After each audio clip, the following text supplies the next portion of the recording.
Welcome to the People Teaching People podcast. I'm so excited you're here today. It's just me for this episode, and I've got some exciting updates for 2025. I'm switching things up a bit this year, so instead of 2 guest episodes a month, I'm going to be doing 1 guest episode and 1 solo episode. And in these solo episodes, I'll be answering your questions and diving into topics of interest to you when it comes to education, teaching, and learning. And my goal with these solo episodes is to give you ideas and strategies that you can apply in your own unique context, whether you're teaching in a classroom, leading corporate training sessions, coaching or consulting with clients, posting educational content on social media, or anywhere you're involved with teaching and learning with your people. I also want these episodes to spark conversations, both in your educational context and online. I'm excited for us to share thoughts and ideas and actionable strategies with each other. So let's keep learning together. Today, I'm excited to talk about a topic that came up thanks to one of our listeners. They said, the way the marketing world has shifted really pushes businesses to have an online presence and offer valuable information. In this landscape, businesses are becoming educators, and every social platform is a tool for microlearning. Could you do an episode on how this impacts education and learning with tips for creating valuable educational content? So, thanks to Paisley and her awesome idea, I'm thrilled to explore the topic of micro-learning with you today. So, question, do any of you play an instrument? When I started piano lessons, I was 7 years old and I was really excited but overwhelmed. And thankfully, my teacher broke things down into small, manageable pieces. So we started with really simple songs and one hand at a time. And then as I got more comfortable with each small step, it kind of all came together. That's the essence of micro-learning, breaking these big tasks into bite-sized pieces. Microlearning also sets the stage for celebrating small wins along the way. And these small victories serve as stepping stones, helping to maintain motivation and build confidence as you progress towards your larger goals. Small wins are incredibly motivating because they create a sense of progress and accomplishment even when the end goal feels really far away. Each small win builds confidence and momentum, and it encourages you to keep going. So looking back, those really early milestones of like playing a simple melody or playing with both hands on the piano for the first time were what kept me engaged and excited to learn more. By celebrating each small win along the way, the learning process becomes more rewarding and enjoyable. So now let's really dive into this topic of microlearning. We're going to look at what it is, why it works so well, and how you can use it, whether you're a teacher or trainer or coach or just someone who wants to share knowledge more effectively. So stick around for some practical takeaways. And I should mention, if you head to the show notes, you'll find a link there for a free downloadable guide all about microlearning. And you might want to print it off and jot things down as you listen, or you might want to access it just as a reference to add to your teaching and learning toolkit afterwards. So, what is microlearning?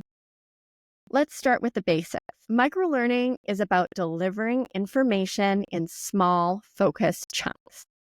Instead of giving someone a whole course or presentation, you break things down into bite-sized pieces, like a short video, an Instagram carousel post, or even just a single slide in a training session. So think about it this way. How do you eat an elephant? One bite at a time. So just like I learned to play the piano by breaking it down into small, manageable steps, microlearning takes big topics and breaks them down into these digestible pieces, making learning less overwhelming and more effective. So you might be wondering, why does microlearning matter to me? Well, let me break it down for you. Microlearning is becoming a huge trend in education and professional development, and for good reason. So here's some reasons why. One is that it is accessible and flexible. So microlearning fits perfectly into our digital world. So think about this. People are constantly scrolling through social media or watching short videos on their phones, and microlearning meets them where they already are. It works with how we engage with content, not against it. So whether it's a quick video or an infographic on your phone, learners can access content anytime, anywhere, especially when it's on the go. And this is huge for the new generation of learners, especially Gen Z and millennials who prefer mobile-friendly content that's available whenever they need it. The best part about microlearning, it's easier to remember. So it's memorable.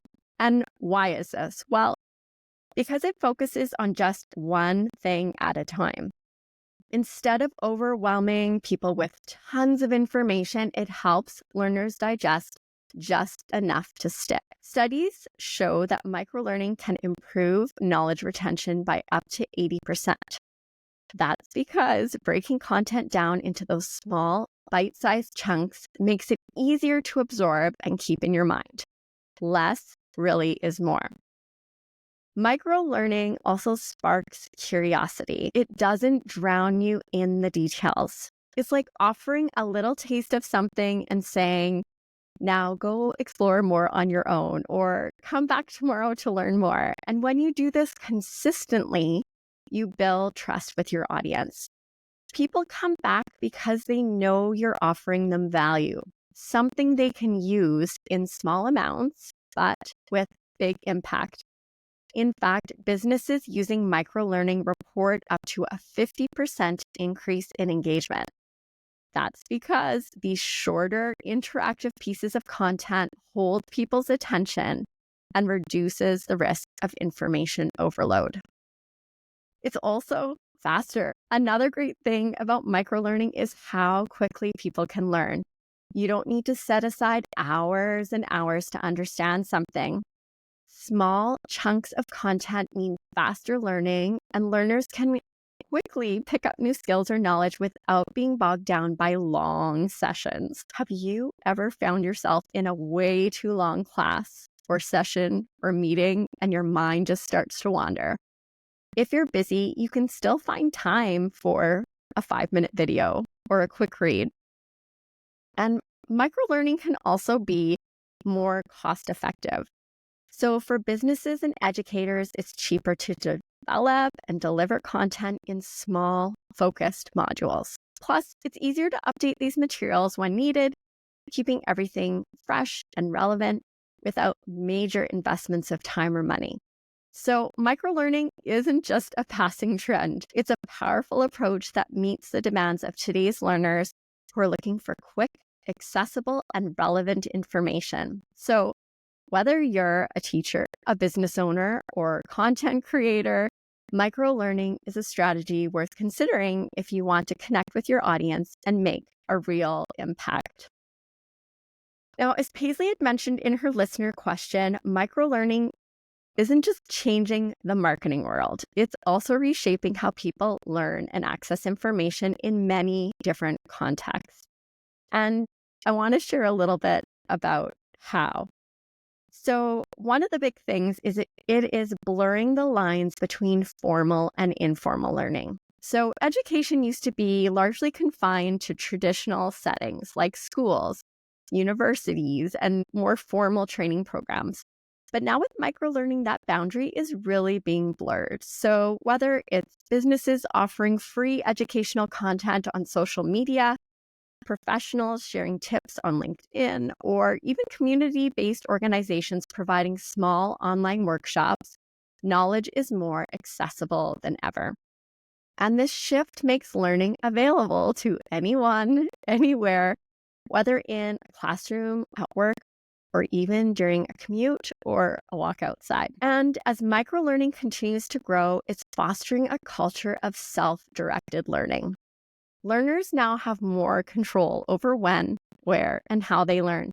So instead of following a super rigid, structured curriculum, people can access short learning modules videos, or articles whenever it fits into their schedule.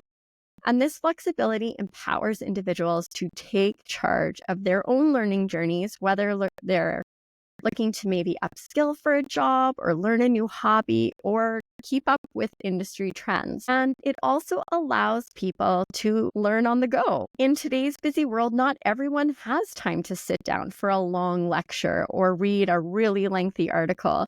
So microlearning makes it possible to fit learning into everyday life. So, for example, a quick how-to video on a smartphone or a podcast during a walk or an infographic shared on social media all provide these opportunities to learn in small, easily digestible chunks. This type of learning is convenient and can be done on the go, which is particularly appealing to learners who need to balance their education with other responsibilities, like being a mom or a dad and taking kids to hockey practices and swimming lessons and grocery shopping and making dinner and deciding what to make for dinner. And the list goes on, of course. Microlearning also improves how people retain and apply new knowledge. So by breaking down complex topics into smaller pieces, it's easier for learners to understand and remember those key concepts and ideas. So this really makes microlearning an ideal fit for what's referred to as just-in-time learning. This is when someone needs specific knowledge right before applying it. So for example, an employee might watch a quick tutorial on how to use a new software tool just before using it, ensuring they have the information they need right when they need it. And lastly, microlearning is interactive and engaging. So in contrast to more traditional passive learning methods, picture the university professor lecturing at the front of the room. Microlearning often incorporates elements like quizzes, challenges, or even social media interactions that encourage active participation. So this engagement helps learners stay motivated and invested in their learning, improving comprehension and retention. So in turn, learners are more likely to apply what they've learned and continue exploring new topics. So microlearning is clearly incredibly effective, but it's not the right fit for every situation, of course. So here's a few sort of general guidelines. Using microlearning really works when you need to explain one clear idea or skill, or you want to build curiosity and engagement. When your audience has limited time or attention to spare, or when you're reinforcing certain aspects of content from a larger course or program. You might want to avoid microlearning when the topic is really complex and requires deep understanding, when learners need lots of hands-on practice or longer discussions, when you're trying to teach big picture strategies or framework. So for example, microlearning is great for teaching how to craft an engaging Instagram post, but it's probably not the best approach for teaching how to develop an entire marketing strategy, unless you break that up into smaller steps, of course. Now, I want to share with you 6 effective microlearning strategies, and I'm going to frame each of them with an example to help you see how these methods can be applied. And as I'm sharing these, see if you can think of how each of these could work for you in your own context. And keeping in mind, beyond these 6 strategies, there are many more out there. So one of them is question answer. So this one's super straightforward. You start by asking a question to spark curiosity, and then you share a quick, clear answer. So for example, in customer service training, you might ask, what's the first thing you should do when handling an upset customer? Then you would answer, start by actively listening to understand their concern. It's super simple, but it gets people thinking and immediately puts useful knowledge into their hands. Another strategy is called 3 steps. And I love this one because it's really all about simplicity and breaking something down into 3 easy steps. So say you're working in marketing and you need to teach people how to write better social media posts. You could say, 1, start with a catchy hook. 2, share a clear message or value. And 3, end with a call to action. Done. It's clear, actionable, and people can start using it right away. Another strategy is a micro scenario. So this is where you drop learners into a real life situation and let them decide what to do. So for instance, in leadership training, you could say, your team is behind on a project. One person suggests cutting corners to meet the deadline, while another insists on maintaining quality. What do you do? Then you would give them a few options to choose from, and you would walk through the potential outcomes. So it's a great way to give people practice with some of that decision making without the real world pressure. Another strategy is the 1-minute knowledge snack. This is really all about quick wins. So think of it like a bite-sized takeaway. So for example, in sales training, you could share this tip. Remember the 80-20 rule. Spend 80% of your time listening and only 20% talking. That builds trust and helps uncover the client's real needs. You could expand on this slightly, perhaps with a short story or case study, but the time frame is 1 minute. You want it to be short, memorable, and something people can immediately put into action. Interactive is another strategy. So this is all about getting learners involved. So here's an example. Let's say you're running a wellness workshop. You ask your group in a quick poll, what's the biggest barrier to staying active during the workday? So maybe the top answer is, I forget to take breaks. So right then you can share a simple solution like set a timer on your phone to remind you to step away and stretch for 1 minute every hour. So this is a way to be really engaging and get people thinking about how to apply what they've just learned to themselves and their own situation. A quick challenge is a strategy that invites learners to take immediate action by completing a small task or challenge that reinforces the lesson. So for example, in a time management workshop, you could say, spend the next 10 minutes planning your top 3 priorities for the day and share them in the chat. The challenge is clear, simple, and directly related to the topic. So this approach not only reinforces the lesson, but also boosts engagement by encouraging participants to actively apply what they've learned right away. See how easy these strategies are? The best part is they're not just for one type of training or industry. You can tweak them to fit almost any situation. Now, I want to give you some tips to help you start applying microlearning today. So as you're listening to these 6 tips, think about how you can implement them in your own work. So whether you're teaching a class, running a training session, or sharing tips on social media. So first of all, focus on one idea at a time. So whether it's a social post or a lesson, you want to keep things really simple.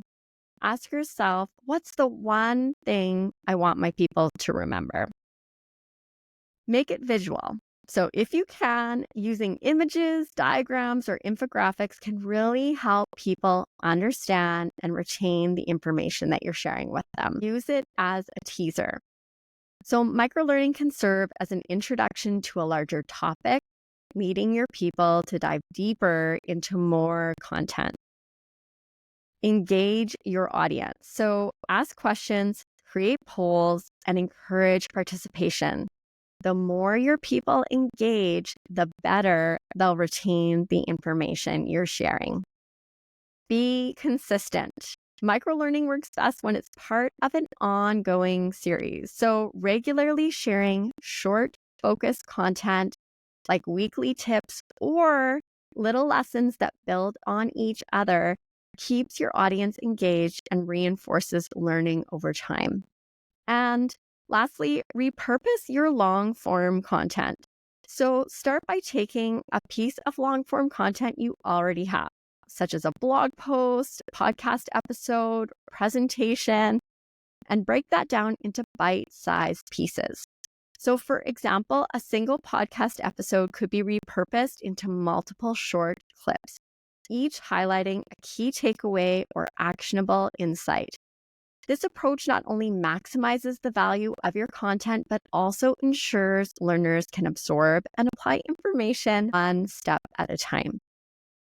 So I want to share some reflection questions with you that I'd like you to think about and reflect on when it comes to microlearning. So one question is, how do you currently use microlearning in your personal or professional life? This is likely a strategy you're already using and incorporating, and maybe you just didn't realize it was called microlearning. What's a topic you would like to break down into smaller learning moments? So think about frequently asked questions that people have for you or some existing content that you already have. How could you break that down? How could you use microlearning to improve engagement with your audience or students? Where do you see microlearning fitting into your current teaching, training, coaching, consulting, or content strategy? Remember that microlearning is about making learning easier and more accessible, one small step at a time. Start small, stay consistent, and watch your learners thrive. If you enjoyed this episode, I would love for you to share it with someone who might find it helpful. Don't forget to grab your free microlearning guide in the show notes. It's a great addition to your teaching and learning toolkit. I'd love to hear your thoughts or any questions you have. Let's keep learning together.